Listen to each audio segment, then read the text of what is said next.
Raising your credit score is something that is incredibly difficult to do. In fact, I would argue that raising your credit is something that is significantly harder than maintaining good credit. Once you have good credit, it's easy to maintain that with just a few simple steps on your end. But alternatively, if you're somebody that has bad credit, you really have to take intentional and planned steps in order to improve your credit and get out of the hole that you're in. And to sort of pour salt into the wound, very few people can actually relate to this in an online space, because many people who are talking about personal finance on social media, on the internet, on YouTube, they've never been in a position before to have to raise their credit because they've never done anything to screw it up in the first place. Well, if you're somebody who has poor credit, and if you're somebody who's looking for a way out of that hole, then you have found the right video for you, because I am somebody who has screwed up their credit in the past, and I know from experience how difficult it can be to raise that credit score. And so in this video, what I want to talk about is I want to talk about my personal experience of raising my credit by 250 points in just about 2.5 years. I'm going to be outlining some of my best tips and tricks, some of the steps that I took, and some of the recommendations that I have if you're somebody who's wanting to increase your credit score. So let's get started. Credit is something that is incredibly important. In fact, I think the importance of a credit score cannot be overstated.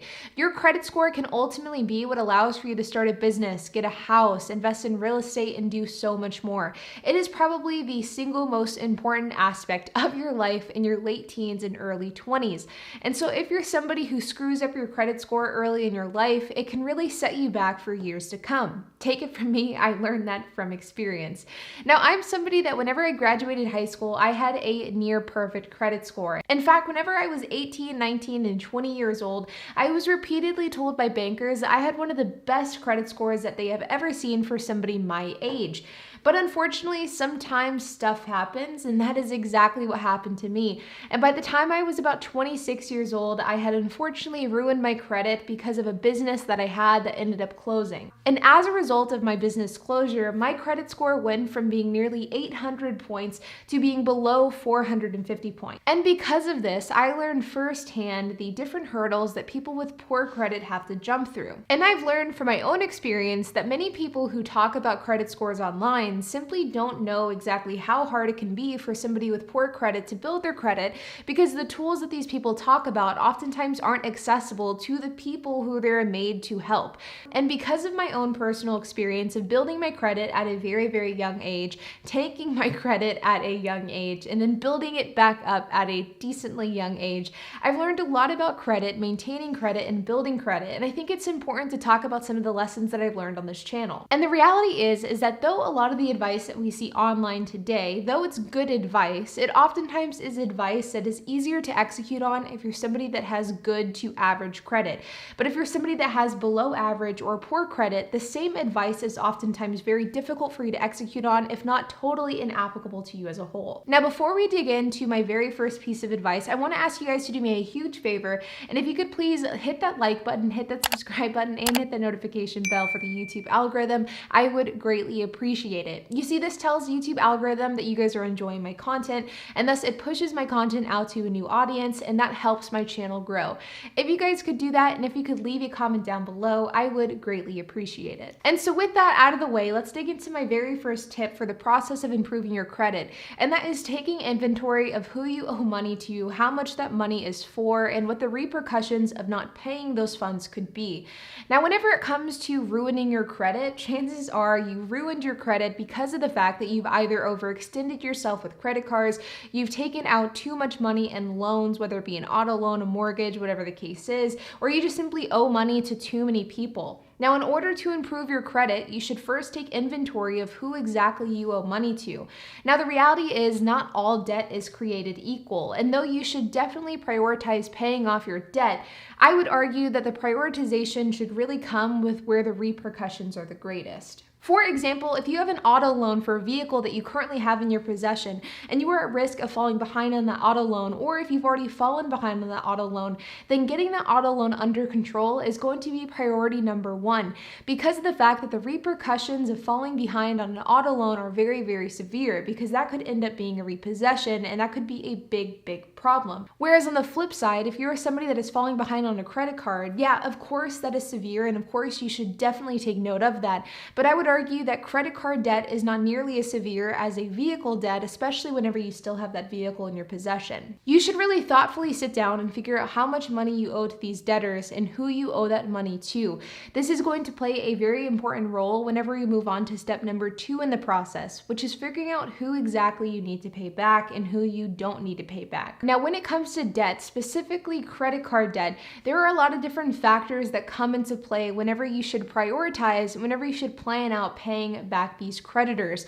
Number 1 is how long have you had that debt with that creditor, meaning how long has it had an impact on your credit score.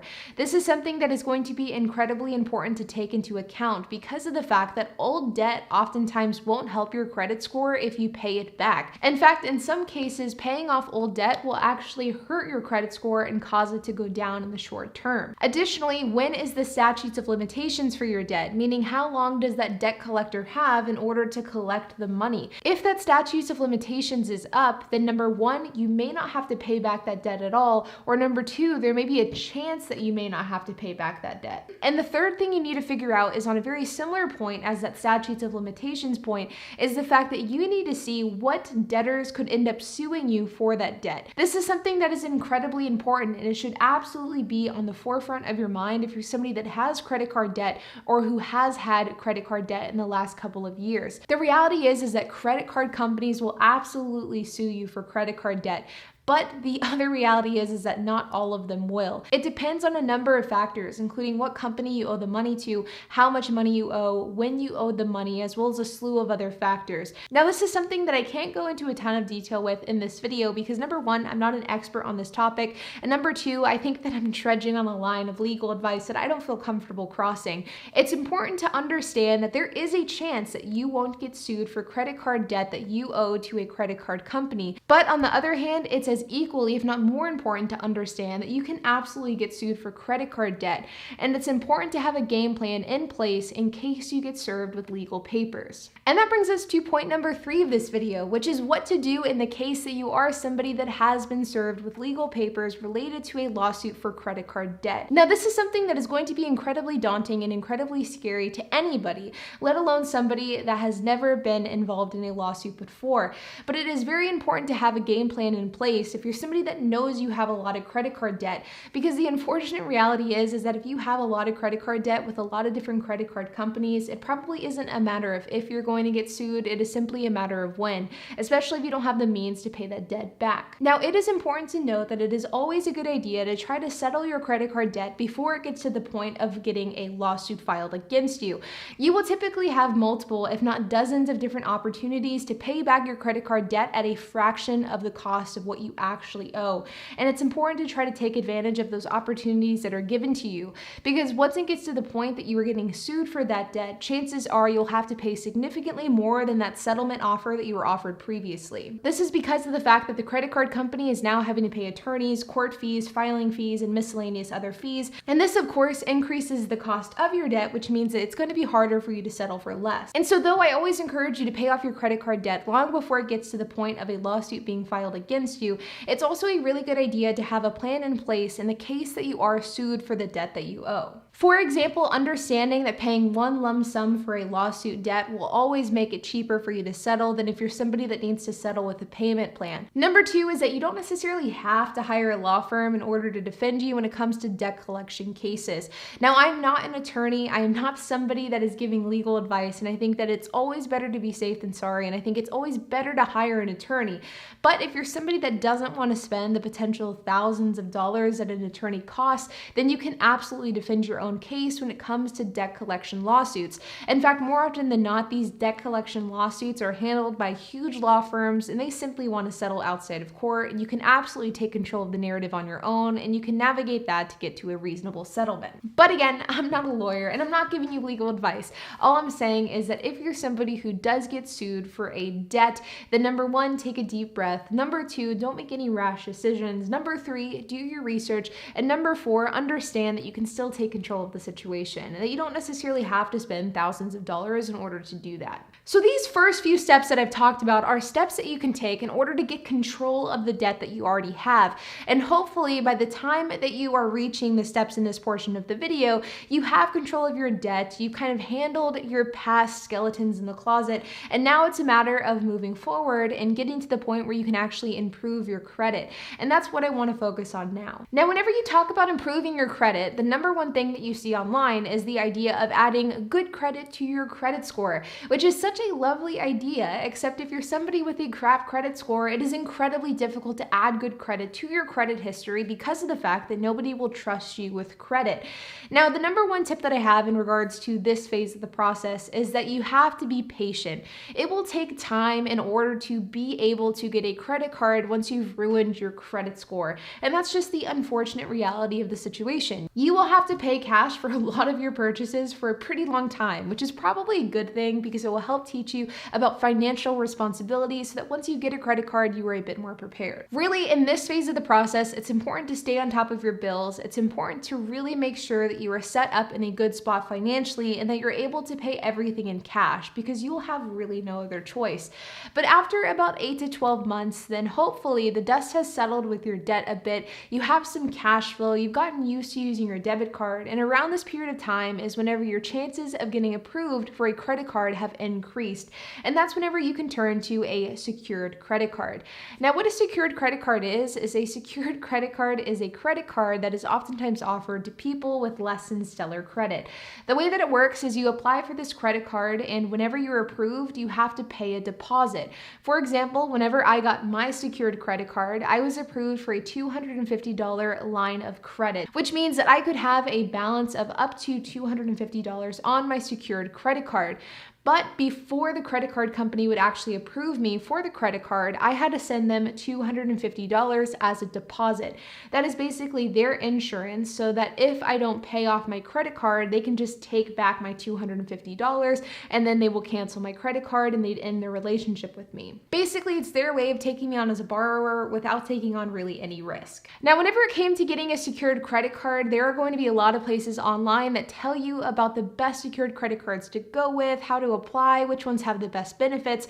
But if I'm being honest, if you're somebody that needs a secured credit card and if your only option is a secured credit card, you're not really in a position to choose which one you like best. And I would encourage you to probably take the same approach I took, which was basically trying to apply to whichever credit card I thought I would have the best chance of being approved for. And for me personally, that was the Capital One secured card. Getting that secured credit card will be an absolute game changer when increasing your credit score because it will finally add some good data onto your credit history, which will then allow for your credit score to increase. But in addition to getting a secured credit card, I also have a few other tips for you as well. Number one is to get a trusted loved one to add you as an authorized user on their credit card. Now, the great thing about this is that if you are an authorized user and if that person has perfect payment history, a perfect record with that specific credit card, then you can end up getting a huge bump in your own credit history. And the thing that's great is that the person actually doesn't have to give you the credit card. For example, the person I was able to do this with was with my fiance, HP. At the time, we weren't engaged, we were just dating, and he was able to add me as an authorized user on his credit cards. And as a result, I saw like a 40 to 50 point bump almost instantly. We ultimately ended up doing this for all of the credit cards that he had in his name. We added me as an authorized user for all of them. That way I could get a pretty significant credit score bump. Now, this is of course something that is a luxury and it's something that maybe not everybody has access to. And I definitely don't think that it's a deal breaker in increasing your score, but it definitely helps you increase it a little bit faster. But if you don't have this option available to you, then still going with that secured credit card option could be a really great route to go down.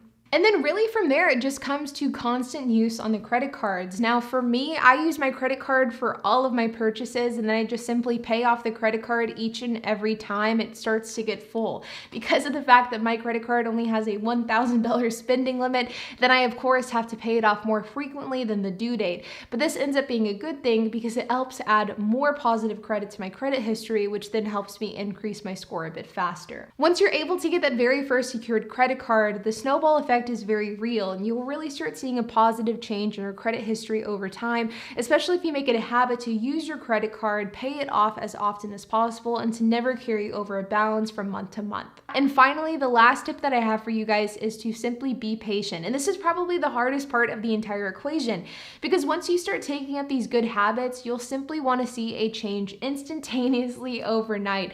And that is not what happens, unfortunately. It takes a lot of time in order to build your credit. It takes a lot of patience, and you simply have to compound these good habits on top of one another. To give you some context, in spring of 2019, I had a credit score that was in the low 400s. And sitting here today in September of 2021, my credit score is right at about 700. So even with 2.5 to 3 years of very good habits, using credit to the best of my abilities, never carrying a balance, my credit score is still just trudging along. And even today, I still can't get approved for credit cards that have good benefits, that have good points and rewards programs, and I'm very limited to the credit that is offered to me. But the silver lining here is the phrase time heals wounds, and this is something that is especially true when it comes to credit. Over time, your previous history will become less important as you replace that history with good credit, and as time passes, you will be a trusted borrower once again. It just may take a few years. Like always, you guys, I hope that you enjoyed this video, and I hope that you found it helpful in improving your credit. This is the exact journey that I went on whenever I was facing this uphill battle myself, and I hope that this advice has helped you guys as well. Like always, if you have any questions, comments, if you have anything to add, make sure to leave a comment down below. And while you guys are at it, make sure to hit the like button, hit that subscribe button, and hit the notification bell, and I will see you guys in the next video.